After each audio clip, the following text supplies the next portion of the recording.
तो friends good afternoon नमस्कार केमिति अछंती आपण माने आशा करी आपण माने समस्ते बहुत ही भलरे थिबे आमे मध्य भलरे अछु। तो फ्रेंड्स आज हेउची मार्च 20 तारिख पखाल दिवस। तो पखाल दिवस उपलक्षे मु कोन कोन सब तैयारी करिछि चलंतु देखिबा।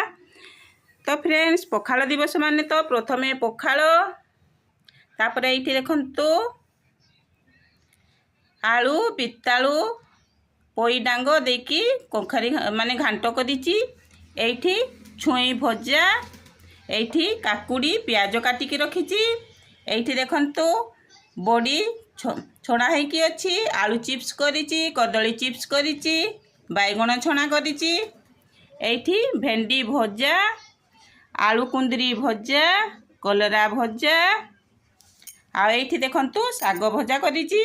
तो पखाल दिवस रे मु एतिकी सबू तैयारी करिछि जेहेतु आज गुरुवार सेहिति पई साधा उपरे ही हेछि।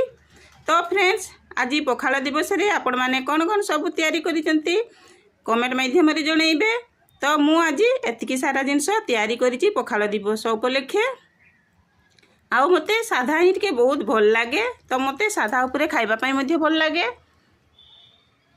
तो देखंतु एई सब तैयारी करिछि। तो फ्रेंड्स रहुची बाय बाय।